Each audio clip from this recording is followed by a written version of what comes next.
My dear students, welcome back for physics class। पिछले class में हमने लेंथ कंट्रैक्शन और टाइम डायलेशंस रिलेशंस को पढ़ लिया। लेंथ कंट्रैक्शंस में length of an object appear to be contracted, कम होते हुए नजर आता है by the relation L is equal to L not under root 1 minus B square by C square. Time dilations relations में duration of time of an event appears to be dilated, बढ़ते हुए नजर आता है by the formula T is equal to T nought divided by under root 1 minus B square by C square. आज आगे वाले topic discuss करेंगे relativistic addition of velocities. Subject name engineering physics, इसकी कोड होगा KS101T।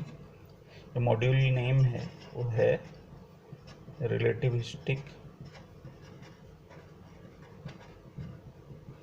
Mechanics. My name is doctor Rakesh Mohan पुजारी।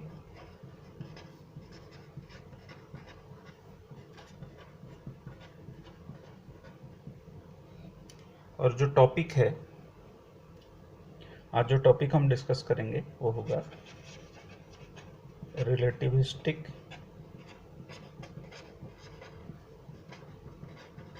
Addition of velocities.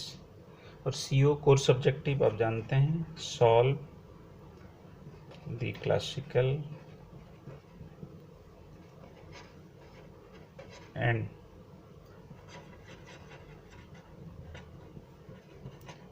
Relativistic mechanics problems. तो आज जो टॉपिक हम डिस्कस करेंगे वो है रिलेटिविस्टिक एडिशन ऑफ वेलोसिटीज।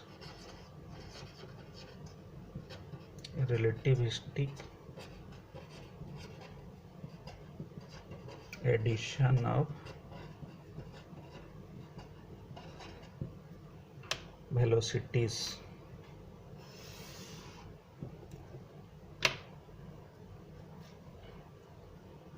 पहले हर बार की तरह इसको डिफाइन करते हैं, किसको हम रिलेटिविस्टिक एडिशन वेलोसिटीज कहते हैं। आपको पता है velocity is a vector quantity. Vector quantity को आप जब ऐड करते हैं, सब्ट्रैक्ट करते हैं, तो आपको वेक्टर मैकेनिक्स यूज करना होता है।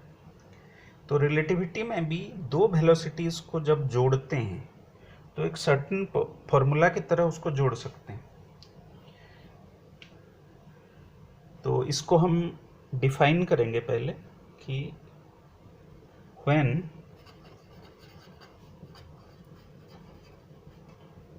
Velocities are much higher. आपको पता है रिलेटिविस्टिक वेलोसिटी हमेशा लाइट वेलोसिटी के आसपास होती है, इसलिए मच हायर लिख रहे हैं। Comparable to velocity of light. Relativistic mechanics में हम लाइट वेलोसिटी के आसपास की वेलोसिटी को कंसिडर करते हैं। It cannot be added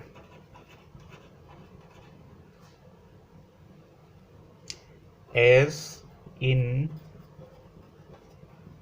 classical mechanics.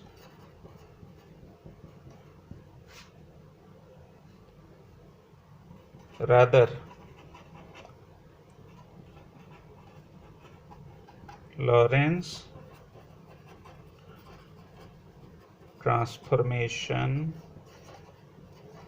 equations are used। तो हम रिलेटिविस्टिक वेलोसिटी एडिशन में इसको प्रूव कैसे करेंगे। हमेशा जब भी हम कोई भी रिलेटिविस्टिक मैकेनिक्स की प्रॉब्लम लेते हैं तो दो फ्रेम कंसिडर करते हैं, S और S डैश। तो हम यहाँ भी S फ्रेम जब लेंगे उसकी वेलोसिटी लेंगे। आप जानते हैं velocity is equal to rate of change of displacement with respect to time. S dash frame जब लेंगे उसमें वेलोसिटी होगा, ये हमारे स्टार्टिंग रिलेशन होगा 1 2। एस फ्रेम में वेलोसिटी ये होगा u, एस डैश फ्रेम में u डैश। भी हम यहाँ सिंबल इसलिए नहीं लेंगे कि भी is reserved for frame velocity और ऑब्जेक्ट वेलोसिटी। अब दोनों वेलोसिटी को हम कोरिलेट कैसे करेंगे? तो कोरिलेट करने के लिए हम लॉरेंस ट्रांसफॉर्मेशंस यूज करेंगे। Using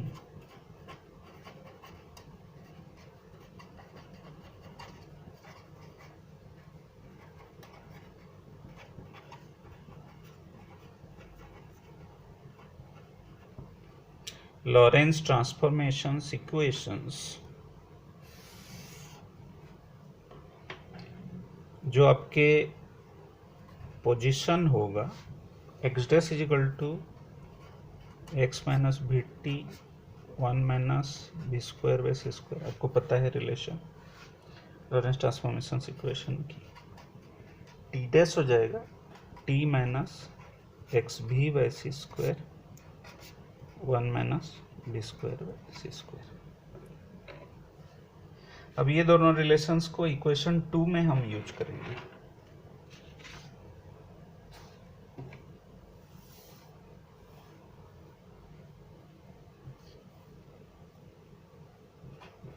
using value of x dash t dash in equation 2। Equation 2 में एक्स डैश टी डैश की वैल्यू जब हम यूज करते हैं तब यू डैश की वैल्यू आ जाएगा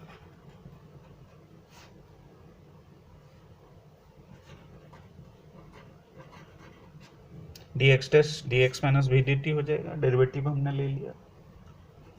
डी टी डैश हो जाएगा d t minus v d x by c square.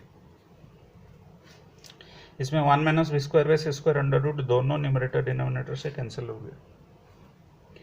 अब दोनों में हम डी टी को डिवाइड करेंगे, वैल्यू सेम रहता है।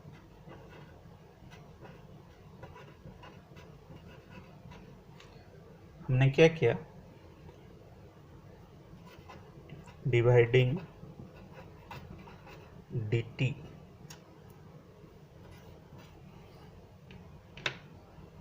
तो अब dx बाई dt क्या है, u है इक्वेशन 1 से। इसमें लिख लेंगे as u is equal to dx by dt। तो हमारे फॉर्मूला आ गया u dash is equal to u minus v 1 minus u v by c square.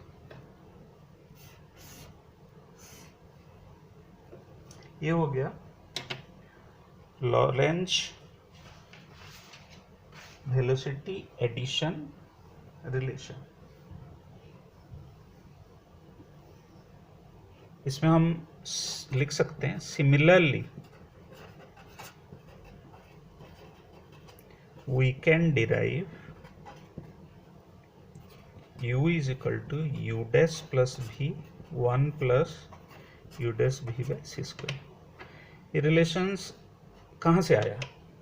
जैसे हमने u डैश से शुरू किया था ऐसे u से शुरू करेंगे, u is equal to d x by d t, और लॉरेंस इनवर्स ट्रांसफॉर्मेशन इक्वेशन को हम यूज करेंगे तो ये रिलेशन हमें मिल जाएगा।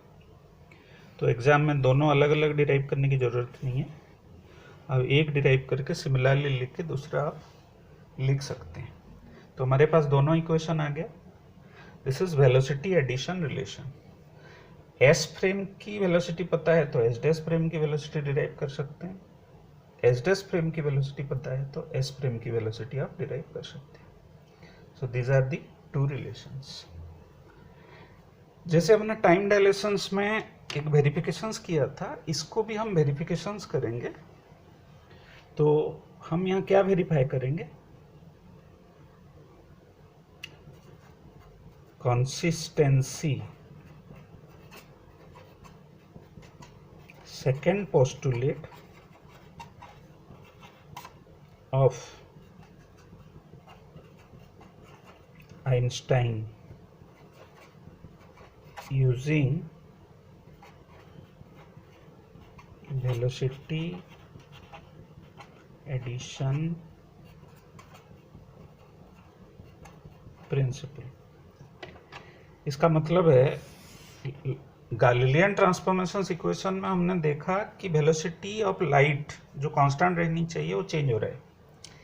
तो हम दोबारा लॉरेंस ट्रांसफॉर्मेशन इक्वेशन से डिराइव करने वाला ये दोनों फार्मूला को इसमें टेस्ट करेंगे और देखेंगे कि लाइट वेलोसिटी चेंज हो रहा है या सेम है। तो हमने क्या किया है, एस डैश फ्रेम में इसकी वेलोसिटी ऑफ लाइट को हमने c लिया है। समझ में आया? एक्चुअल वैल्यू हमेशा एस डैश फ्रेम में होता है, उसकी वेलोसिटी को हमने लाइट की वेलोसिटी को c लिया है ऑफ ए मूविंग पार्टिकल।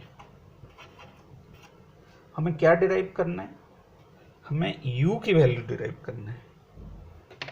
तो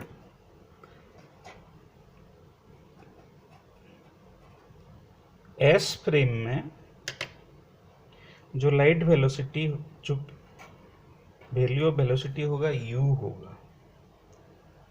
u की क्या फॉर्मूला हमने डिराइव किया है, u dash plus v 1 plus u dash v by c square using velocity addition principle. u dash की वैल्यू हम क्या लिए हैं, c plus v 1 plus C भी बाय सी स्क्वायर। इसको जब हम सिंप्लीफाई करेंगे तो ये वैल्यू आ जाएगा c इंटू सी प्लस भी बाय सी प्लस भी। तो ये वैल्यू हो गया c। तो इसका मतलब है हमने क्या किया है, यहाँ मूविंग फ्रेम में वेलोसिटी ऑफ लाइट को u डैश के हिसाब से c लिया है और हमने उससे स्टेशनरी फ्रेम से ऑब्जर्व किया हुआ वेलोसिटी की वैल्यू को ऑब्जर्व किया और वो वैल्यू भी c आया। इसका मतलब है सेकंड पोस्टुलेट की जो स्टेटमेंट है कि लाइट वेलोसिटी इज यूनिफॉर्म और not changing with irrespective of inertial frames, वो प्रूव हो गया। तो इसका मतलब है कि Lawrence transformation equation second postulate of Einstein को ओबे कर रहा है। सो कंक्लूजन में हम लिख सकते हैं कि